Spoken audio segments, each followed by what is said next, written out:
ఒక పక్క నాతో ఉంటున్నాడు, మళ్ళీ నా కూతురుతో ఉంటున్నాడు. మా ఆస్తి అంతా నమ్మి రాసి ఇచ్చేసాను ముందే అతనికి. కేరింగ్ తీసుకుంటున్నారు అనుకున్నాను కానీ నేను ఇలా చేస్తున్నాడని నేను ఎక్స్పెక్ట్ చేయలేదు. అమ్మతో శారీరక సంబంధం ఉందని తెలిసి కూడా కూతురు లవ్ చేసింది సార్ అతను. ఆవిడ మామూలుగానే పిలిచింది ఫస్ట్. మామూలుగానంటే మామూలుగా ఏం చేస్తున్నావు రాజేష్, ఇలా ఇంటి దగ్గరికి వస్తా. అప్పుడు నువ్వు సమాధానం ఏం చెప్పాలి? మేడం బాగున్నాను, ఏదో పని చేస్తున్నానని చెప్పాలి. అంతేగాని వాళ్ళ బెడ్రూమ్లోకి వెళ్ళి ఆమె బెడ్ మీద పడుకుంటావా? పెళ్లి చేసుకోబోతున్న విషయము దాచి ఎందుకు అలా చేశారు మీరు?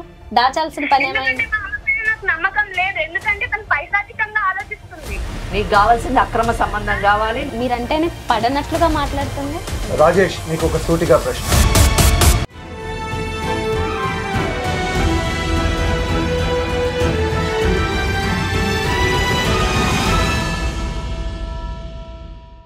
డబ్బు మిత్రుల్ని శత్రువులుగా మార్చగలదు. నా అనుకున్న వారిని క్షణాల్లో పరాయి వారిగా చేసేయగలదు. తన అనుకున్న వారు కష్టాల ఊబిలోంచి బయటపడేస్తారు అనుకుంటే వారే కష్టాల ఊబిలోకి నెట్టేస్తే ఏం చేయాలో పాలుపోని ఓ నిర్భాగ్యురాలి దీన వ్యధ ఈ కథ.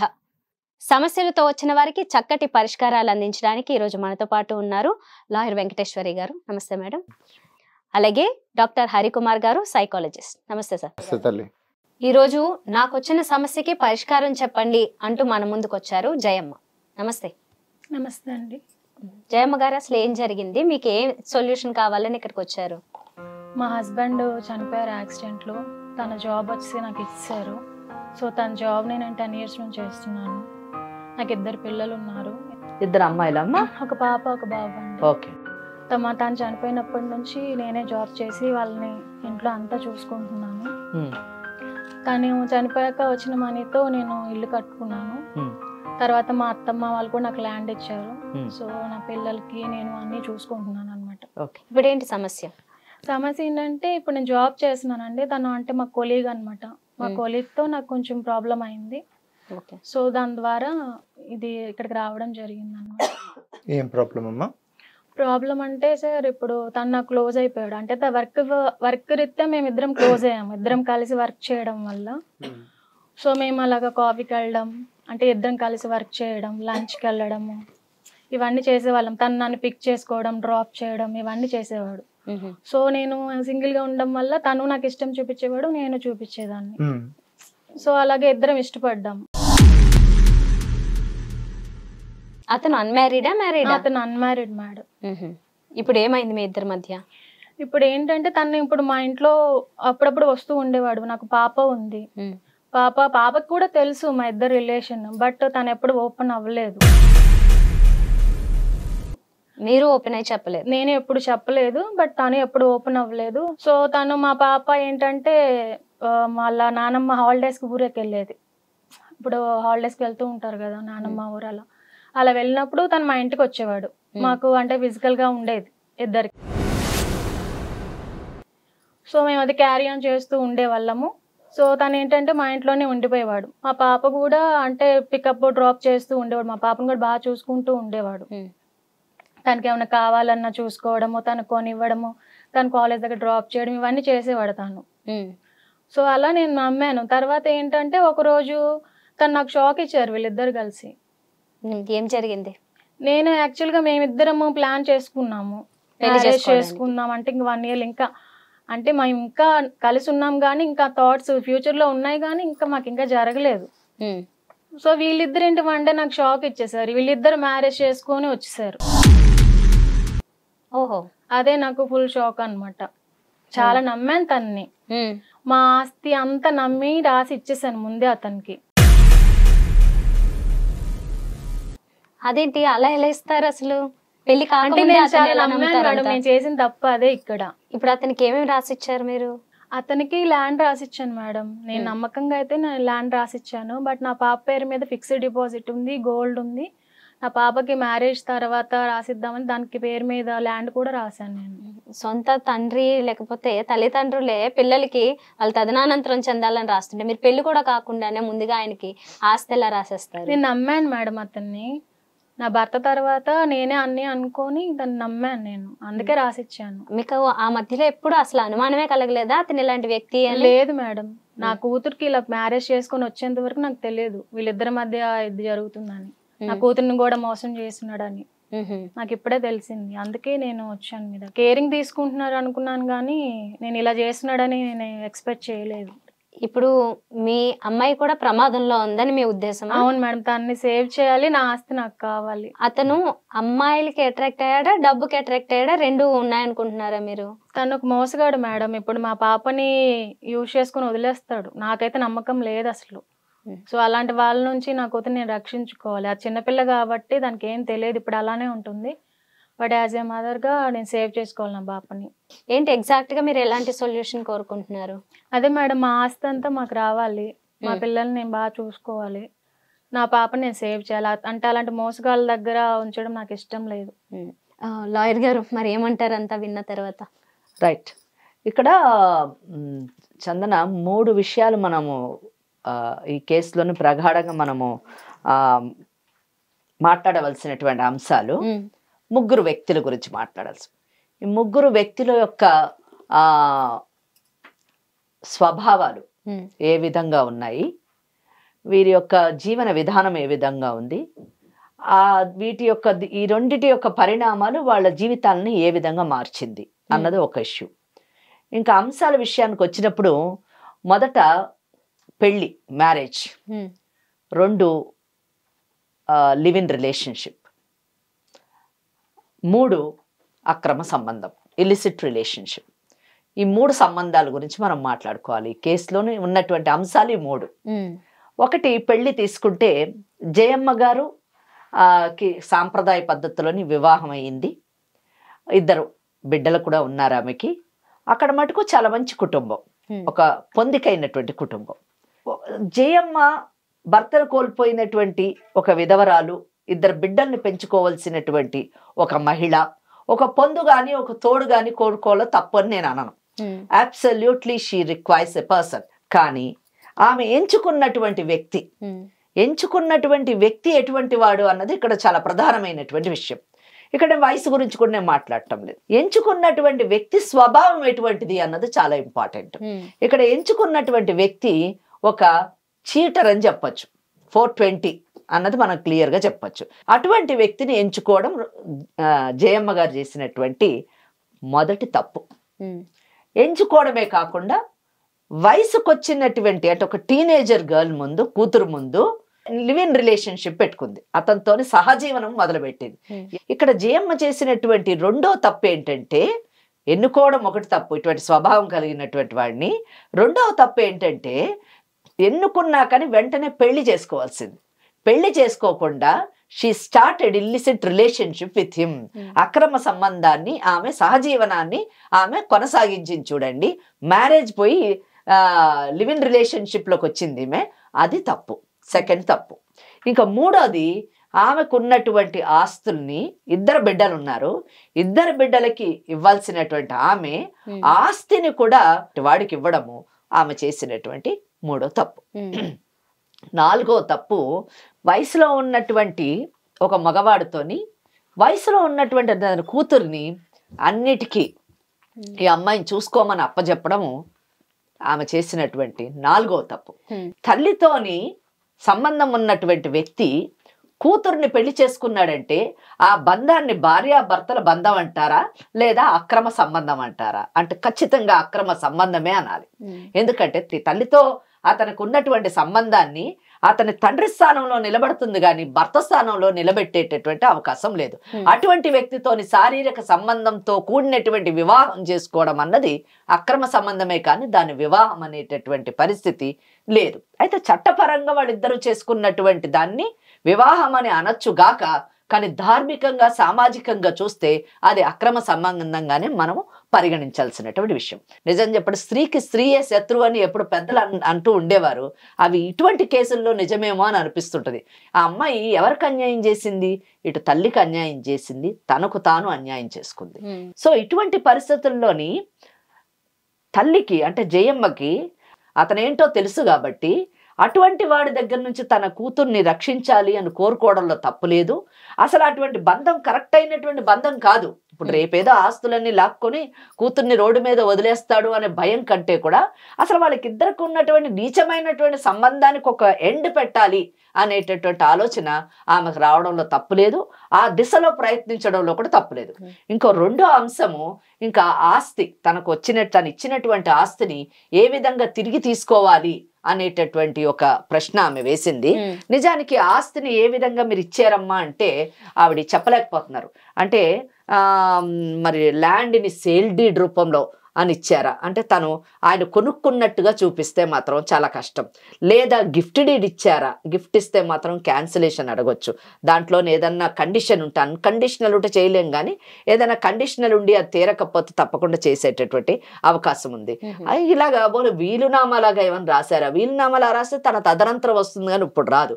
సో ఇలాగానే ఆ డాక్యుమెంట్ని బట్టి ఆ ఆస్తిని తిరిగి పొందేటటువంటి అవకాశం ఉంది. కానీ ఆ ఆస్తిని పొందడంలో కూడా కూతురు అటువైపు ఉంది కాబట్టి మరి ఆమె ఎంత మటుకు సఫలీకృతం అవుతుందో మనం చెప్పలేం. కానీ ఈ బంధం నుంచి ఆమెని ఏ విధంగా బయటకు వేసి ఇటు తల్లి కూతుర్ని కాపాడగలుగుతామో, వాళ్ళు ఇటు సామాజిక పరంగాను గౌరవప్రదమైనటువంటి స్థానంలో పెట్టడమే కాకుండా వాళ్ళ ఆస్తి వాళ్ళకి తిరిగి వచ్చేటట్టు, వాళ్ళ జీవితాలు సక్రమమైన మార్గంలో మళ్ళా నిలదొక్కునేటటువంటి ప్రయత్నం చేయడంలోని మనం సఫలీకృతం అయితే తప్పకుండా ముగ్గురు జీవితాలు, ముఖ్యంగా తల్లి కూతుళ్ళ జీవితాలు బాగుండేటటువంటి అవకాశం ఉంది. ఇప్పుడు ఈమె చూసిన తర్వాత వీరి యొక్క మనస్తత్వాన్ని మనం గమనిస్తే ఏమిటంటే, ముఖ్యంగా అవసరాలు అంటే అవసరవాది, ఆశావాది అనేటువంటిది ఉంటుంది. ఆమెకు ప్రస్తుతానికి అవసరంతో, నీడ్ అనేటువంటి దాంతో తక్కువ వయసు ఉన్నా కూడా నమ్మింది. ఇక్కడ నేనేమంటాను, మీరు బాగా ఓవరాల్గా గమనిస్తే ఏం జరిగిందంటే, నేను కూతురు అండ్ రాజేష్ వీరికి ఈమె ముఖ్యం కాదు. ఈమెకు కానీ ముఖ్యమని అనుకొని ఉంటే వీళ్ళు అలా చేసి ఉండేవాళ్ళు కాదు. ఎందుకంటే తల్లినే దూరం చేసుకోవాలి, తల్లికి బాధ కలిగినా చాలు, పోయినా పర్లేదు అనేటువంటి ఉద్దేశంతో in their mind she is not having any value. Rajesh కు ఉండకపోవచ్చు, కనీసం కూతురికైతే ఉండాలి కదా. కూతురికి ఒకవేళ ఉంటే తల్లిని దూరం చేసేటువంటి ప్రయత్నం చేయదు. ఎందుకంటే ఇంట్రడ్యూస్ చేసింది, వారి కుటుంబానికి ఇంట్రడ్యూస్ చేసి, నేనంటాను ఇప్పటి వరకు జరిగిన దాంట్లో పగడ్బందీగా ఇద్దరు మాత్రము ఈమెను దూరం చేసుకోవాలని అనుకుంటున్నారు. వీరి మాట వినాలని కూడా అనుకోరు. ఒకవేళ ఆస్తి దొరికింది కదా హాయి అనేటువంటి దాంట్లోనే ఇద్దరు ఉన్నారని నాకైతే అనిపిస్తుంది. చూద్దాం. ఎగ్జాక్ట్లీ. అండ్ తల్లి పట్ల ఆమెకి ఏం బాధ్యత ఉందండి, తల్లి పట్ల ఏం ప్రేమ ఉన్నది. అదే తల్లి చూడండి ఎలా విలవిల్లాడుతుంది, నా కూతుర్ని బ్రతికించుకోవాలి అని చెప్పేసి, ఏదైనా కాపాడుకోవాలని. She is not jealous. వాళ్ళిద్దరు పెళ్లి చేసుకున్నారని ఇక్కడ జలసీ కాదు, వదిలిచ్చి నాతో ఉండాలని చెప్పేసి కోరుకోవట్లేదు. I don't think that she will accept Rajesh. ఇప్పుడు వచ్చేస్తే విడిపోతే రాజేష్ ఆమె యాక్సెప్ట్ చేయదు. చేస్తారండి మీరు ఆయన? వాడు నీచుడని ఆమెకు అర్థమైపోయింది. ఆమె చెప్పిన స్టోరీ కరెక్ట్ అయితే కదా. మరి నా కూతుర్ని రక్షించుకుంటే చాలు ఉన్నది. మరి ఆ బాధ్యత అమ్మాయికి కూడా ఉండాలి కదా. నా తల్లి అనేటటువంటి బాధ్యత ఆమెకు లేదు. అది చాలా దురదృష్టం. మన అమ్మాయితో కూడా మాట్లాడే ప్రయత్నం చేద్దాం. అందుకంటే ముందు ఒకసారి రాజేష్ తప్పకుండా. నమస్కారం. చాలా సంస్కారంగా నమస్కారం అయితే చెప్పారు, కానీ మీరు చేసిన పనులు అయితే మాకైతే అనిపించలేదు ఇప్పటి వరకు మేము విన్న దాని ప్రకారం. మీ ముగ్గురు మధ్య ఏం జరిగిందో మీకు తెలుసు కదా. తెలుసు. ఓకే, మీరు దాన్ని సమర్థించుకుంటున్నారా? నాకు ఓకే అనిపిస్తుంది. ఎలా ఓకే అనిపిస్తుంది అంటే ఏం ఓకే అనిపిస్తుంది? ఒక తల్లి కూతుళ్ళతోని శారీరక సంబంధం పెట్టుకోవడం ఓకే అనిపిస్తుందా? లేదు మేడం, నేను కావాలని అడగలేదు కదా, ఆవిడే నన్ను పిలిచి మరి. ఓకే, ఆమె పిలిచింది, ఆమెతోనే అక్రమ సంబంధం పెట్టుకుని ఆమె కూతురుతో కూడా పెట్టుకుంటావా? అది నీకు ఓకే అనిపించిందా? అది ఆవిడ ఇష్టపడింది మేడం. లేదు, కూతురుతో కూడా ఉండని చెప్పింది ఆవిడ. ఈవిడ చెప్పలేదు మేడం, ఆ అమ్మాయి నన్ను ఇష్టపడింది. ఎవరు? ఇప్పుడు అమ్మాయి ఇష్టపడింది, ఇద్దరు నన్ను అంటే రేపు నీ కూతురు నేను ఇష్టపడుతుంది, కూతురుతో ఉంటావా? అలా ఎలా ఉంటాం? ఏం మాట్లాడుతున్నావయ్యా? నీకు తప్ప అనిపించలేదు అంటున్నావు? చాలా ఆశ్చర్యంగా ఉంది నువ్వు మాట్లాడే మాటలో. వెళ్ళి రోడ్డు మీద నిలబడి మాట్లాడు, ఏం చెప్తారో. ఇప్పుడు తల్లితో ఉన్నప్పుడు అమ్మాయి మీ మీద తెలుసో తెలియకో ఏదన్నా ఉన్నా మీరు చెప్పాలి కదా, తిరిగి చెప్పాలి కదా. నేను ఫస్ట్ చెప్పడానికి ట్రై చేసినా కానీ అమ్మాయి వినిపించుకోలేదు మేడం. వినిపించుకోకపోతే పళ్ళు రాలగొట్టాలి, అంతేగాని నువ్వు ఎంతమంది ఆడవాళ్ళు వస్తే అంతమంది ఆడవాళ్ళతో ఉంటావా? అది ఇంకా సమర్థించుకుంటున్నావు. తలదించుకోవాల్సిన పని. నేను లైఫ్ కోరుకోలేదు మేడం, కానీ ఈవిడే నాతో లైఫ్ కోరుకో. ఓకే, ఏదైనా అయ్యింది కదా, నువ్వు కోరుకోలేదు, తర్వాత ఆమె కోరుకుంది, తర్వాత నువ్వు కూడా ఆమెతో కలిసే ఉన్నావు కదా. ఇప్పుడు కూడా మాట మారుస్తున్నాడు మేడం. నాతో ఉన్నప్పుడు ఇద్దరు బానే ఉన్నాడు, ఇద్దరం కలిసే ఉన్నాం అని చెప్పాడు, ఇద్దరమే ఉన్నాము. లేదు మేడం, ఇప్పుడు ఆమెనే నాకు స్టార్టింగ్ వాళ్ళ ఇంటికి నువ్వు ఎందుకు వెళ్ళావు? నేను ఇప్పుడు అడుగుతున్నా, వాళ్ళ ఇంటికి వెళ్ళావు ఎందుకు వెళ్ళావు? ఆమె నువ్వు కోరుకోలేదు కదా, వాళ్ళ ఇంటికి ఎందుకు వెళ్ళావు? ఫోన్ చేసి పిలిస్తేనే వెళ్ళాను. ఎందుకు పిలిచింది? మా వంట చేయమని పిలిచిందా? తెలియదు మేడం ఎందుకు ఎందుకు పిలిచింది? వంట చేయమని పిలిచిందా నిన్ను? దేనికి పిలిచింది? దేనికి పిలిచింది? ఇప్పుడు దేనికి పిలిచింది అని అడుగుతున్నా, వేరే మాట్లాడద్దు. దేనికి పిలిచింది అది ఆమెను కూడా అడగాల్సింది మేడం. ఆ తర్వాత ఆమెను అడుగుతాను, నువ్వు చెప్పు సమాధానం. నిన్ను అడుగుతున్నా, చెప్పు దేనికి పిలిచింది? ఆవిడ మామూలుగానే పిలిచింది ఫస్ట్. మామూలుగానే అంటే మామూలుగా ఏం చేస్తున్నావు రాజేష్, ఇలా ఇంటి దగ్గరికి వస్తావు. అప్పుడు నువ్వు సమాధానం ఏం చెప్పాలి? మేడం బాగున్నాను, ఏదో పని చేస్తున్నానని చెప్పాలి. అంతేగాని వాళ్ళ బెడ్రూమ్ లోకి వెళ్ళి ఆమె బెడ్ మీద పడుకుంటావా? అక్కడి వరకు వెళ్ళాలంటే ఆవిడ యాక్సెప్ట్ చేయాలి కదా. అదే కదండి, ఆమె యాక్సెప్ట్ చేస్తే నువ్వెందుకు యాక్సెప్ట్ అయ్యావని అడుగుతున్నా. నీ బుద్ధి ఏమైంది? పిలిచినప్పుడు మీకేమైంది? ఇప్పుడు చెప్తున్నారు కదా యాక్సెప్ట్ చేస్తే వచ్చేస్తారా? అక్కడి వరకు ఎవరు పిలవమన్నారు మిమ్మల్ని? నేనైనా మేడం నన్ను పిలవండి, నేను ఖాళీగా ఉన్నాను తిప్పమని నేను చెప్పానా? నేను చెప్పలేదు కదా. నాతో ఉండమని నేను చెప్పానా? మీకు ఇష్టమే కదా, మీరే చెప్పారు. ఇప్పుడు ఇక్కడికి వచ్చాక మీకు ఇష్టమే కదా నువ్వు ఉన్నావు, ఇప్పుడు మాట మార్చొద్దు. మొదట మ్యారేజ్ ప్రపోజల్ ఎవరు పెట్టారు? అంటే మీ ఇద్దరు చేసుకుందామన్న ప్రపోజల్ తనే ఇష్టం అని చెప్పాడు మేడం. నాకు నేను ఇష్టమని నా చుట్టూ తిరిగాడు, ఇప్పుడే మాట మారుస్తున్నాడు. తనంతట తనగానే మిమ్మల్ని పెళ్లి చేసుకుంటాను, కలిసి ఉందాము, ఫ్యూచర్ ఉంటుంది మనకి అని చెప్పాడు తను. లేదంటే నేను ఎందుకు ఇష్టపడతాను, నాకంటే చిన్నవాడిని. 100% నేను బిలీవ్ చేస్తున్నాను జయమ్మ వర్షన్ ని. ఎందుకంటే ఆయన ఓపెనింగ్ స్టేట్మెంట్ నాకేం తప్పు అనిపించలేదు అని అంటున్నాడు. తల్లి కూతుళ్లతోని అక్రమ సంబంధం పెట్టుకొని నాకిదేం పెద్ద తప్పు అనిపించట్లేదు అని అంటున్నాడు. ఇంకోటి వాళ్ళే ఇద్దరు ఆడవాళ్ళు ఆయన మీద పడ్డారని మాట్లాడుతున్నాడు. నిజంగా అమ్మాయికి ఏమైనా ఆత్మాభిమానం అంటే వచ్చి చెంప పగలగొట్టాలి. అంటే ఆడవాళ్ళు అంత చులకనగా ఉన్నారా ఆయనకి? మరి ఇంతకీ ఆవిడ ఆస్తి రాసి ఇచ్చారు, అప్పుడేంటి మరి? అప్పుడు మీరు ఎలా తీసుకున్నారు? ఏమీ లేదన్నప్పుడు ఎలా తీసుకున్నారు మేడం ఆస్తి? ఆవిడ ఇష్టంగా రాసిచ్చింది మేడం. అది ఎవరు రాసిచ్చినా సంబంధం లేని ఒక వ్యక్తికి ఆవిడ ఎలా రాసిస్తారు? నేను డైరెక్ట్ గా అడగలేదు మేడం. నాకు నీ ఆస్తి రాసి నేను నా దగ్గర పెట్టుకుంటాను, నేను చూసుకుంటాను అని నేను అడగలేదు. నువ్వు చాలా బుద్ధిమంతుడు బాబు, నువ్వు బుద్ధుడివి. నువ్వు ఏది అడగవు, అన్ని ఆటంతట అవే వచ్చి పడిపోతూ ఉంటాయి నీకు. ఆడవాళ్ళు నీ మీద పడిపోతారు, ఆస్తులు వచ్చి నీ మీద పడిపోతాయి. అంతే కదా నువ్వు చెప్పేది? ఇప్పుడు ఇక్కడ జరిగింది కూడా అదే కదా మేడం. ఆవిడే అన్ని విధాలుగా ఆవిడే చేసింది. సరే, నీకు చట్టం కూడా నీ మీద పడుతుంది, జైలు కూడా నీ మీద పడుతుంది. చూడు ఎలా ఉంటుందో. ఇవ్వాలి నువ్వు. నా సైడ్ నుంచి కూడా ఆలోచించాలి. నీ సైడ్ నుంచి చాలా ఆలోచించే చెప్తున్నాము, నిన్ను సేవ్ చేయడానికే చెప్తున్నాము. నువ్వు మేము చెప్పింది చేయకపోతే జైల్లో ఉంటావు. అదే సొల్యూషన్. మేమిద్దరం చేసుకున్నాం మేడం, మా లైఫ్ బాగుండాలని. నీ లైఫ్ బాగుండాలన్నప్పుడు వాళ్ళ అమ్మతో పెట్టుకోకూడదు అక్రమ సంబంధం. అది ఆమె తప్పు మేడం. ఆవిడే పిలిచి మరీ పెట్టుకున్నది. అవును, పెట్టుకుంటే ఉన్నావు కదా, ఇద్దరికి ఇష్టపడే ఉన్నాము. అదే కదా చెప్తున్నాను నేను. నువ్వు నాకు డైరెక్ట్ గా మ్యారేజ్ ప్రపోజల్ చేయలేదు కదా. నువ్వు ఎందుకు చేయలేదు? మనం అనుకున్నాం కదా అనేతరు చేసుకుందామని. నా కూతురు నాతో ఉన్న వాళ్ళు ఎవరన్నా నా కూతురుతో కరెక్ట్ గా ప్రపోజల్ పెట్టి మ్యారేజ్ చేసుకుందాం అంటే నేను మ్యారేజ్ చేసుకుందామని చెప్పాను, నువ్వు యాక్సెప్ట్ చేసావు. అవును, నువ్వు యాక్సెప్ట్ చేసావు కాబట్టి నా ఇంటికి వచ్చావు. నువ్వు ఫిక్స్ చేయలేదు మ్యారేజ్. నువ్వు ఫస్ట్ ఆఫ్ ఆల్ ఫిక్స్ చేయకపోతే ఇప్పుడు నా కూతురుతో ఉంటావా? నీ కూతురు నన్ను ఇష్టపడింది వద్దనా? ఇష్టపడితే పెళ్లి చేసుకుంటారా? నీతో ఉంటే నా లైఫ్ అయిపోతుంది. ఇష్టపడితే పెళ్లి చేసుకుంటారా? నీతో ఉంటే నా లైఫ్ అక్కడితో పెళ్లి చేసుకుంటావా? బుద్ధి లేదా నీకు? నీతో ఉంటే నా లైఫ్ అక్కడితో అయిపోద్ది. నాకు బుద్ధి ఉంది కాబట్టి నీ కూతురు లైఫ్ సరే సరే, నాకు ఇప్పుడు నా కూతురుని వదిలే. ఇప్పుడు ఎందుకు వదలాలి? ఎందుకు వదలాలి ఏంటి? ఇప్పుడు నన్ను వదిలేసావు, రేపు నా కూతురు ఎందుకు వదలవు ఏంటి? మాకు లైఫ్ ఉంది, మాకు లైఫ్ ఉంది. ఎందుకుంది లైఫ్? నాకు అసలు నమ్మకం లేదు. ఎందుకు అయిపోయింది? ఎందుకు అయిపోయింది? ఎవరైనా లైఫ్ స్టార్ట్ చేయాలనే ఉంటారు. ఎందుకు అయిపోయింది లైఫ్? నీ కూతురికి నేను తిరిగి లైఫ్ నా వెనక చుట్టూ తిరిగినప్పుడు లేదా నీకు? ఈ సంవత్సరం అంతా ఎందుకు తిరిగావు నా చుట్టూ? పిలిచిందే నువ్వు. రాజేష్ ఖాళీగా ఉన్నావా, ఇంటికి రా. పిలిస్తే వచ్చేస్తావా? సినిమాకి వెళ్దాం, నువ్వు స్కిప్ అవ్వాలనుకుంటే ఏదైనా చెప్పి స్కిప్ అవ్వచ్చు. నా చుట్టూ ఎందుకు తిరిగావు, నన్ను ఎందుకు డ్రాప్ చేసావు, మా ఇంటికి ఎందుకు వచ్చావు? నీకు ఇష్టం లేకపోతే రావద్దు కదా. నువ్వు పిలిస్తేనే వచ్చాను కదా. అది పిలిస్తే వస్తావు కదా, అంటే ఇష్టం ఉన్నట్టే కదా అక్కడ అర్థం. ఎందుకు వచ్చావు? అప్పుడు నేను నీ మీద ప్రేమతో రాలే. మరి ఎందుకు వచ్చావు? అంటే ఇప్పుడు నా కూతురు మీద కూడా ప్రేమ లేదైతే లేదని అయితే అంతేనా? ప్రేమ ఉంది కాబట్టి నేను నీ కూతురిని పెళ్లి చేసుకున్నాను. పెళ్లి చేసుకుని నువ్వు ఒక మోసగాడివి. నేను చెప్తున్నాను కదా, నన్ను మోసం చేసి నా కూతురు కూడా మోసం చేస్తావు అంతే. నేను మోసగాడిని కాదు. నువ్వు మోసగాడివే. నా కూతురికి వద్దు మేడం, వదిలేయండి. నాకు నా ఆస్తి నాకు కావాలి, నా కూతురికి నన్ను సేవ్ చేయండి, నా కూతురిని నాకు ఇచ్చేయండి. తప్పకుండా. నీ కూతురికి ఈయనకి ఉన్నది ఏదో భార్యాభర్తల సంబంధం అని ఆయన అనుకుంటున్నాడా? తండ్రి కూతురుల సంబంధం. లైఫ్ ఇచ్చాను. లైఫ్ ఇచ్చాడు. ఏం లైఫ్? కుంటిది గుడ్డిదా నువ్వు లైఫ్ ఇవ్వడానికి? ఏం లైఫ్ ఇచ్చావు? ఆస్తి తీసుకొని నువ్వేంటి లైఫ్ ఇచ్చేది? వాళ్ళ లైఫ్ స్పాయిల్ చేసావు. ఏమో మాట్లాడుతున్నావు చాలా. ఇంత తాపత్రయపడుతున్నారు కదా, ఒకసారి మీ అమ్మాయితో మాట్లాడదాం, ఏమంటుందో. నెంబర్ చెప్పండి. ఎక్కడ మేడం వాళ్ళ నంబర్లు కూడా మార్చేశారు, అతన్ని అడగండి నంబర్ కూడా. ఇప్పుడు మీ అమ్మాయి కాంటాక్ట్ లో లేదు? లేదు మేడం. ఆహా, నెంబర్ చెప్పు.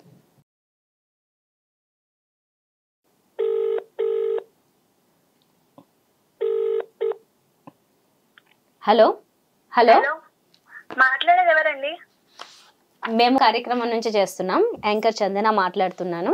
ఇక్కడ లాయర్ గారు, డాక్టర్ గారు ఉన్నారు. అందుకంటే ముందుగా మీ ఫ్యామిలీ నుంచి వచ్చారు మీ మదర్ జయమ్మ గారు ఇక్కడ కూర్చుని మాకు చాలా విషయాలు చెప్పడం జరిగింది మీ భర్త గురించి, మీరు అనుకుంటున్న మీ భర్త గురించి. ఓకే. సో రాజేష్ గురించి ఆవిడ చెప్పే కంప్లైంట్స్ మేము ఇప్పటి వరకు విన్నాము, అతను ఒక మోసగాడు అని. వాళ్ళు మోసగాలంటే మీరెలా ఒప్పుకుంటారండి? నా భర్త గురించి మీరు అలా మాట్లాడితే నేను ఒప్పుకోను అసలుకే. తర్వాత కదమ్మా వచ్చింది భర్త, మీ అమ్మ ముందు నుంచి ఉన్నవారు కదా. మా ఇద్దరికి మ్యారేజ్ అయిందండి కదండి, అతని మోసగాడంటే నేనెలా ఒప్పుకుంటాను? అయితే మీ అమ్మ మోసం చేస్తుంది అంటారా మీరు? మీ అమ్మ మోసగత్త అంటారా మీరు? అంతే కదండి. మరి వాళ్ళిద్దరిలో ఉన్న రిలేషన్ గురించి నాకేం చెప్పకుండా వాళ్ళిద్దరు సీక్రెట్ గా మెయింటైన్ చేసుకున్నారు. అలాంటిది నేనేం చేయగలను? మీ ఇంటికి రావడం, మీరు తరచుగా వాళ్ళని చూడడం, మీకు అన్ని అర్థమయ్యాయి, బయటపడకపోయినా అని చెప్తున్నారు మీ అమ్మ. అవన్నీ నాకు తెలుసండి. తెలిసి కూడా రాజేష్ నా పైన చూపించిన ప్రేమకి, కేర్ కి నేను పడిపోయాను. అతనే నాకు కావాలి.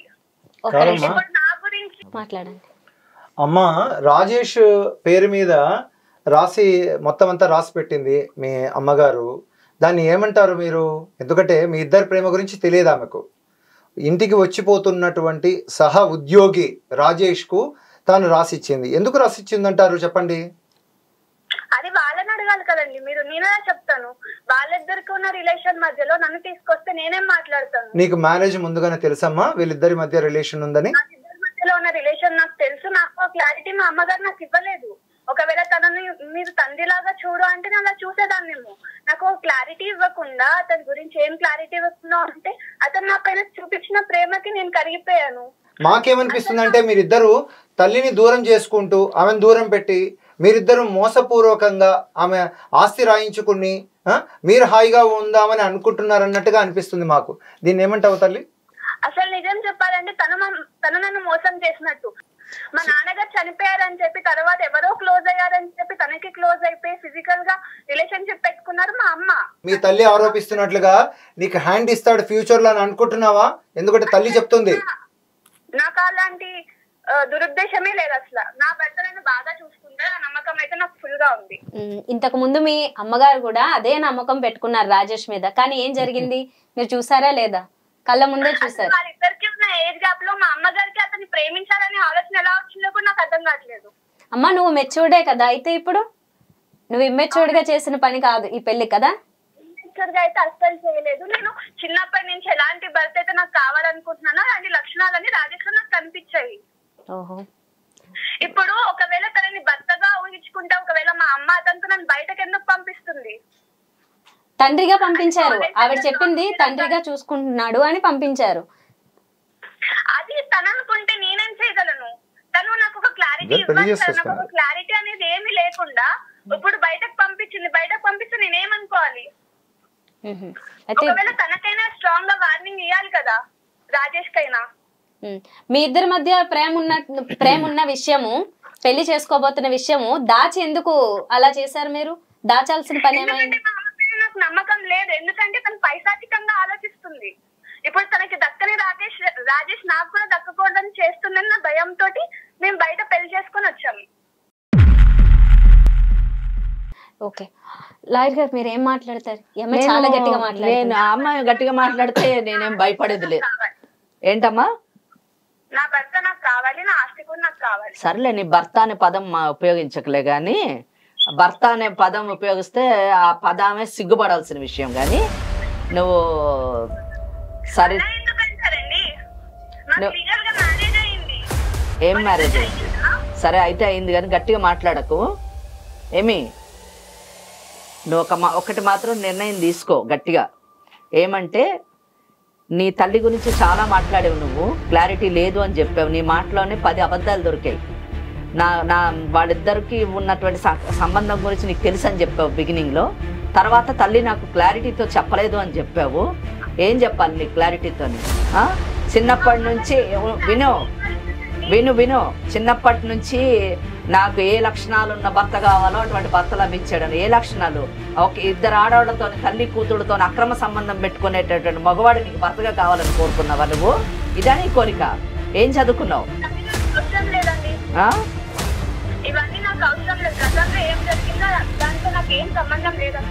నీకేం అవసరం లే, నీకు సమాజం అవసరం లే, నీకును ఆ రాజేష్కి సమాజం అవసరం లే, ఒక తల్లి బిడ్డల అనుబంధం అవసరం లే. నీకు కావాల్సింది అక్రమ సంబంధం కావాలి.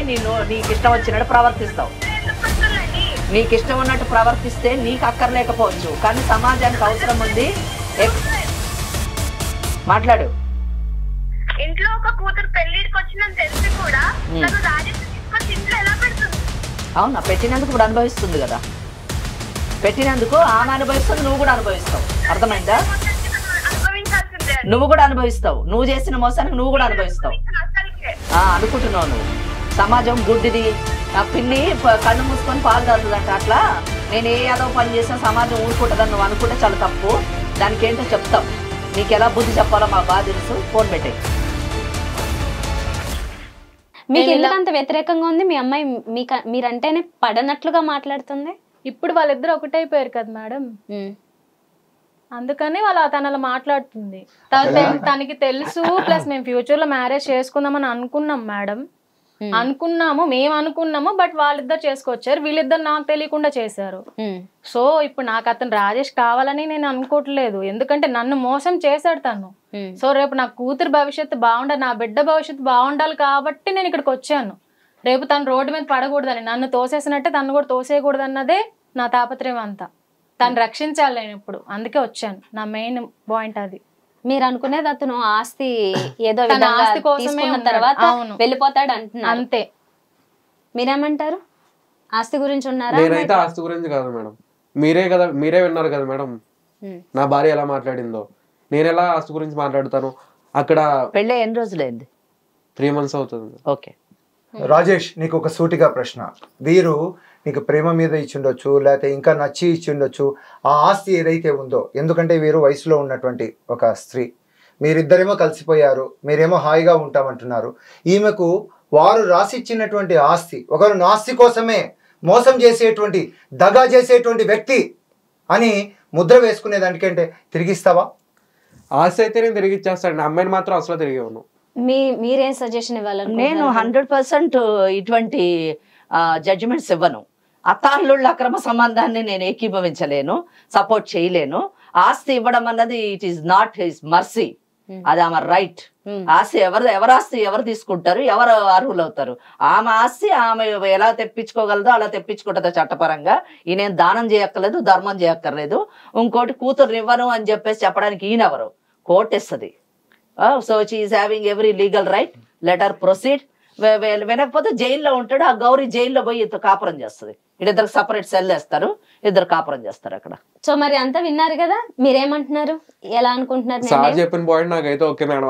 ఆవిడకైతే ఆవిడ ఇచ్చిన ఆస్తి నేను తిరిగి ఇచ్చేస్తా, కానీ నేను ఇష్టపడి చేసుకున్న అమ్మాయి నేను తిరిగి ఇవ్వను. ఓకే, మీరేమంటారు? నేను ఒప్పుకోను మేడం. నాతో ఉన్నవాడు నా బిడ్డతో ఎలా ఉంటాడు? తప్పు, అది చాలా తప్పు. సో నాకు నా ఆస్తి కావాలి, నా బిడ్డ ఏంటి సేఫ్గా నాకు కావాలి. ఓకే, మీ మీద ఆధారపడి ఉంది మొత్తానికి. అయితే ఏ నిర్ణయం అయినా వాళ్ళని కలిపి ఉంచాలనుకుంటే అది మీ ఇష్టము. లేదు ఈ సంబంధం నాకు అసలు నచ్చలేదు అనుకుంటే మీరు ప్రొసీడ్ వేనే రాంగ్ మేడం. ఓకే, నువ్వు చేసింది కూడా రాంగ్ అంటుంది సమాజం. I accepted sir. నేను చేసిన తప్పు కాబట్టే నేను మీ యాక్సెప్ట్ చేశాను, మీ దగ్గరికి వచ్చాను. నీ కూతురు కూడా చెప్తుంది నువ్వు రాంగ్ అని. నువ్వే యాక్చువల్ గా మా ఇద్దరి మధ్యలో మంచిగా జరుగుతున్నటువంటి నా వల్ల నా కూతురికి పరిచయం, కానీ నా కూతురికి పరిచయం అయిన వాడితో నేను ఇలా చేయలేదు. మీరు ఆ పాయింట్ క్యాచ్ చేయాలి. పరిచయం నేను నా బిడ్డకి మేమిద్దరం కలిసి ఉందాం, ఫ్యూచర్ లో మ్యారేజ్ చేసుకుందామని నేను తీసుకొచ్చాను. కానీ వీళ్ళిద్దరు నాకు తెలియకుండా రిలేషన్ పెట్టుకొని నాకు సర్ప్రైజ్ చేశారు మ్యారేజ్ చేసుకొని. Okay sir. ఇంకా యాక్చువల్గా మీరు చెప్పిన పాయింట్ ప్రకారం అతను కనీసం ఆస్తి అయితే తిరిగిస్తానని అంతవరకు అయితే ఒప్పుకున్నాడు. 50% రిలీఫ్. రిలీఫ్ ఉంది. ఇంకా మిగతా విషయాలు ఇంకా ఆవిడ మీద ఆధారపడి ఉన్నాయి, ఏం చేస్తారు అనేది. అతను నిజంగా మంచివాడే కలిసి ఉంటాడు అనుకుంటే ఆవిడకి ఆ నమ్మకం కుదిరితే మేబీ అందరూ. అయితే ఒక చందన గారు, ఆస్తి విషయము తిరిగి ఇచ్చేసేటట్టుగా పేపర్ల మీద సంతకాలు తీసుకోండి, డాక్యుమెంట్ తయారు చేసి సంతకాలు తీసుకుంటే బాగుంటది. సెటిల్మెంట్ డీడ్ చేసి సంతకాలు తీసుకుని ఆస్తి మటుకు మన దగ్గరికి వచ్చినందుకు ఆస్తి ఇప్పిస్తే మిగతా విషయాలు ఆమె కోర్టులో తెలుసు. సంతకం పెడతావు కదా? పెడతాను సార్. ఎస్. సో అదంతా డాక్యుమెంట్స్ తయారు చేస్తాను నేను, లీగల్ డాక్యుమెంట్స్. చందన గారు, ఇది డాక్యుమెంట్ చూడండి, తయారు చేశాను, అతని చేత సంతకం తీసుకోండి. మీకు అన్ని తెలుసు కాబట్టి అదే సైన్ చేయండి. ఒకసారి చదివి వినిపిస్తాను. నేను రాజేష్ అనేటటువంటి నేను తీసుకున్నటువంటి జయమ్మ గారి దగ్గర నుంచి తీసుకున్నటువంటి పూర్తి ఆస్తిని ఆమెకి తిరిగి ఇచ్చివేయుటకు అంగీకరించుచున్నాను. ఈ పత్రం రాయటంలోని ఎటువంటి ఎవరి తరఫు నుంచి కూడా నాకు ఎటువంటి ఒత్తిడి లేదు. నా ఇష్టపూర్వకంగా ఈ పత్రాన్ని తయారు చేయడం జరిగింది. నేను నా అన్ని విధాల, అంటే శారీరకంగా మానసికంగా మంచి స్థితిలో ఉండి, మతి స్థిమితం సరిగ్గా ఉండి ఈ సంతకాలు చేస్తున్నాను ఈ పత్రానికి. Okay, right. ఆమె కూతురుతో చక్కగా సంసారం చేసుకుంటుంటే ఆమె నీకు ఆస్తి ఇవ్వచ్చు తర్వాత, ఆమె తదనంతరం. డేటే కింద బ్రాకెట్ లో పూర్తి పేరు రాయి. ఏదో ఇట్లా కోడిగీతలు రాసేది రేపు నా సంతకం కాదంటే కష్టం. ఇదమ్మా మీ ఆస్తి పత్రాలు. మీరు ఇక్కడికి వచ్చినందుకు మీ ఆస్తి మటుకు మేము న్యాయం చేయగలిగాము. మిగతా విషయాలు అంటే మీ కూతురుకు సంబంధించినటువంటి విషయాలు మీరు న్యాయస్థానంలో తెలుసుకోండి. సరే మేడం, థ్యాంక్ యూ మేడం. ఇక్కడికి వస్తే న్యాయం జరుగుతుందని వచ్చాను. నాకు అలాగే నా ఆస్తి నాకు ఇప్పించారు. నాకు న్యాయమే జరిగింది 50%. నా కూతురిని కూడా నాకు ఇప్పిస్తే చాలా బాగుండేది. కానీ విన్నావు కదమ్మా, నీ కూతురును ఈ సోకాల్డ్ రాజేష్ ఎలా వీళ్ళిద్దరు చేసింది ఇప్పటికీ నాకు ఇంకా తిరుగుతుంది మేడం నా కళ్ళల్లో. సో నేను ఇంకా అది డైజెషన్ చేసుకోలేకపోతున్నాను. సో లీగల్గా నాకు తెలిసి ఎలా తెచ్చుకోవాలో నా కూతుర్ని. ప్రోగ్రామ్ ద్వారా నాకు న్యాయం జరిగింది. Thank you madam, thank you so much. All the best అమ్మా. Thank you sir. లాయర్ గారు, ముందు ఈ సమస్య విన్నప్పుడు అసలు దీనికి ఒక పరిష్కారం ఉంటుందా, ఇదే విచిత్రమైన సమస్య అనిపించింది. నిజానికి చివరికి అయితే కొంచెం ఆవిడ అన్నట్లుగా కాస్త రిలీఫ్ అయితే అనిపిస్తోంది. మొత్తానికి మీ ఇద్దరు కలిసి అతనిలో ఒక మార్పు, ఆవిడలో కూడా కొంత మార్పు తీసుకొచ్చినందుకు మీకు ధన్యవాదాలు. థ్యాంక్ యూ డాక్టర్ గారు.